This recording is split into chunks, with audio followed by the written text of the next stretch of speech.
بسم اللہ الرحمن الرحیم۔ ہماری سورۃ یوسف اور 13واں ہمارا رکوع ہے اللہ کے فضل و کرم کے ساتھ 21 آیت سے۔ اس میں ہم دیکھ لیتے ہیں تھوڑا سا فوکس کر کے وقال الذی، اور کہا جس نے اشتراہ خریدا تھا اسے، کہاں؟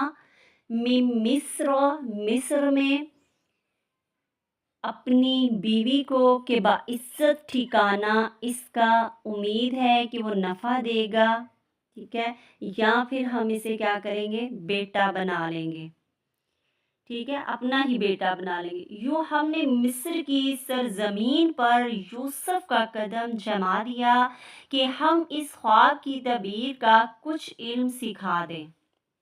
کیا سکھا دیں؟ کہ اسے مزید خواب کا علم سکھا دیں، طویل الاحادیث، ٹھیک ہے، کیا سکھائیں؟ خواب کی تعبیر کا کچھ علم سکھا دیں۔ اللہ اپنے ارادے پر غالب ہے اور وہ جو چاہتا ہے وہ سکھاتا ہے، ٹھیک ہے۔ اکثر لوگ بس کیا نہیں رکھتے؟ لا یعلمون، وہ علم نہیں رکھتے۔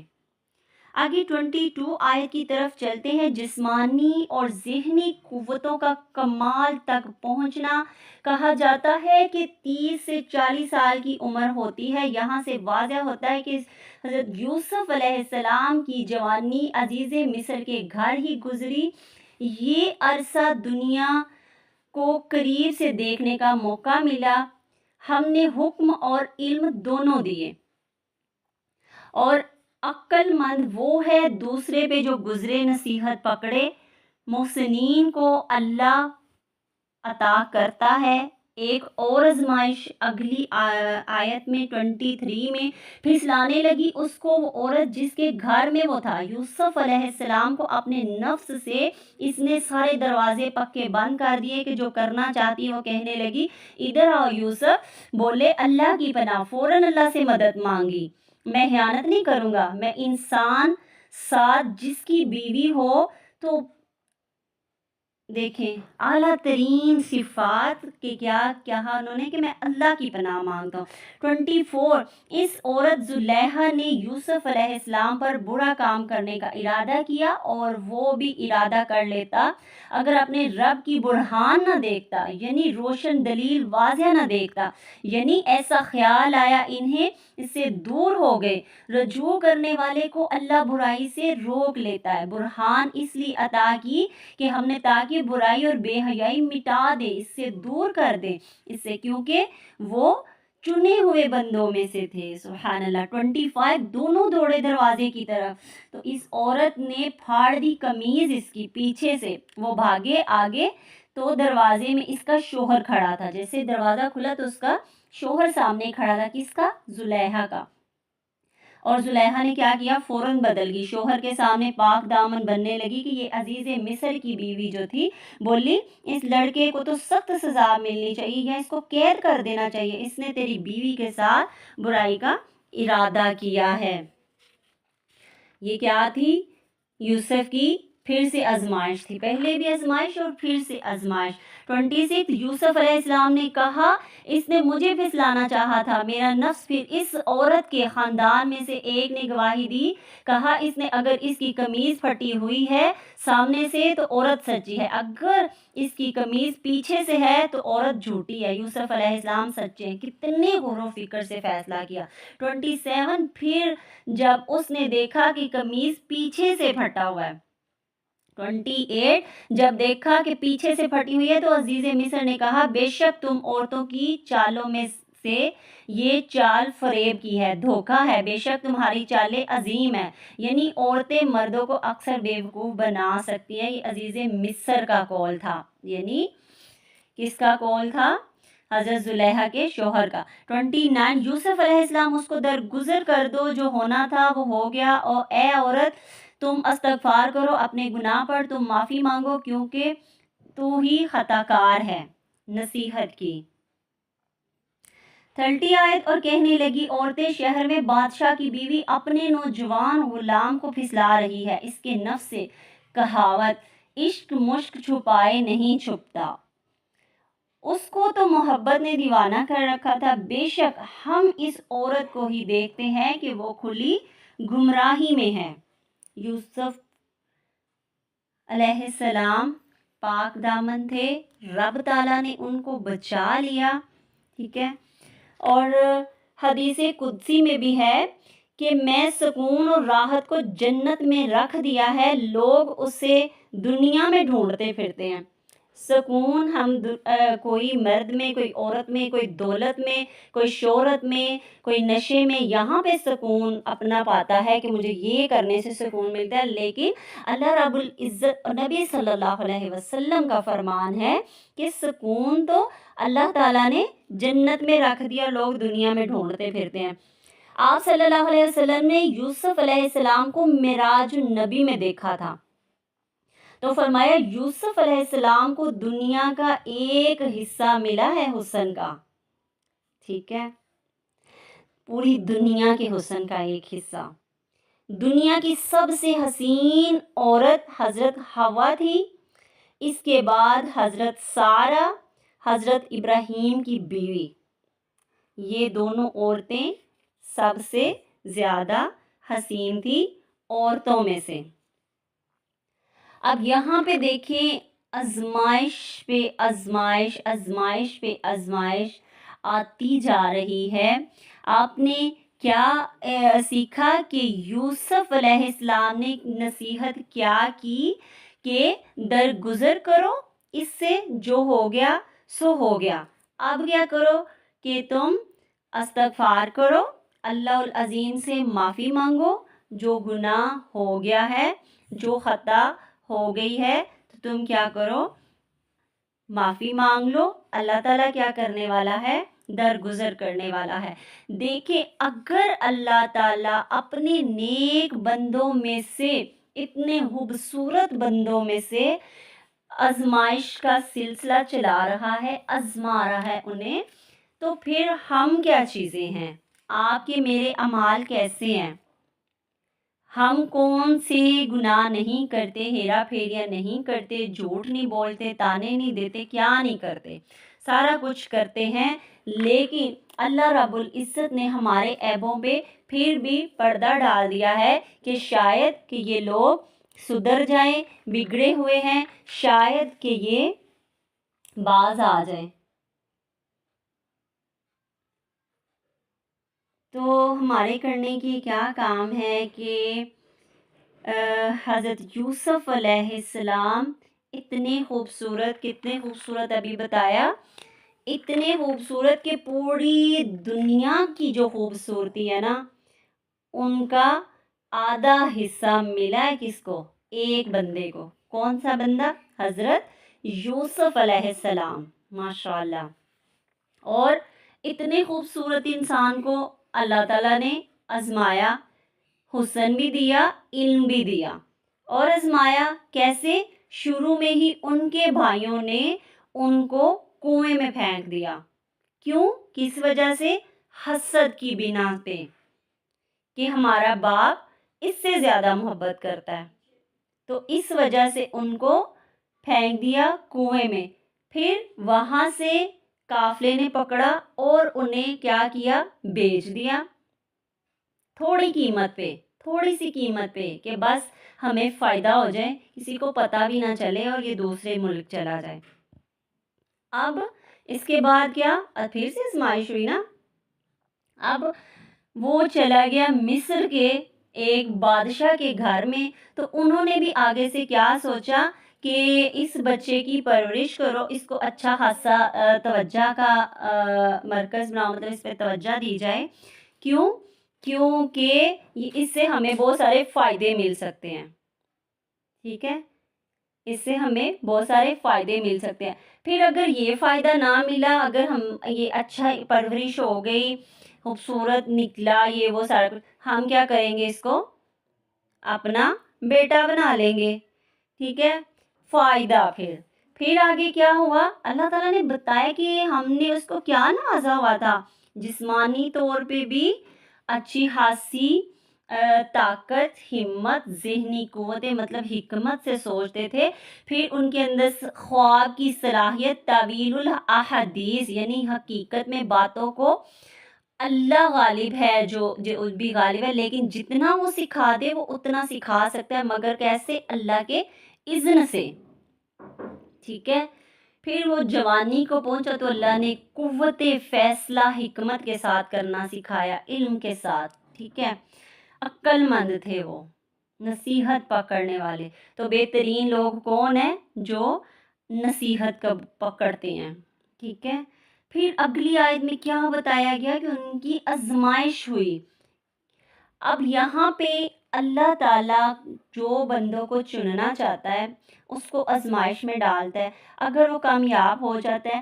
آج کے انسان میں اور آپ ہیں، اگر ہمیں کوئی برا کہتا ہے ہمیں تو برداشت نہیں ہوتا، بھائی کیسے کہہ دیا اس نے برا، میں تو اتنی اچھی ہوں، میں تو قرآن والی ہوں، میرے سے بھی آپ سے بھی برداشت نہیں ہوتا۔ لیکن کامیاب کون ہوتا ہے؟ جو برداشت کر جاتا ہے وہی کامیاب ہو جاتا ہے۔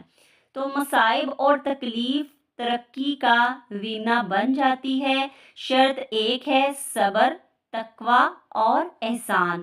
اللہ نے یوسف علیہ السلام کو قوت فیصلہ اور علم عطا کیا۔ حسن یوسف کی آزمائش دیکھیں نا، اللہ نے کیا ادھر شرط بتا دی ہے نا۔ سب سے پہلے صبر، جو ہم نہیں کر پاتے ہیں، بہت مشکل ہے بھائی۔ تقوی، اللہ سے ڈرنا، اللہ سے محبت کرنی۔ احسان، اس نے مجھے برا کہا میں چپ رہے گی، ایسا ہوتا ہی نہیں ہے۔ اور یہ لوگ ہمارے صبر کو آزماتے ہیں، ہمیں اتنا ذلیل و خوار کروا دیتے کہ آخر کے کیا ہوتا ہے؟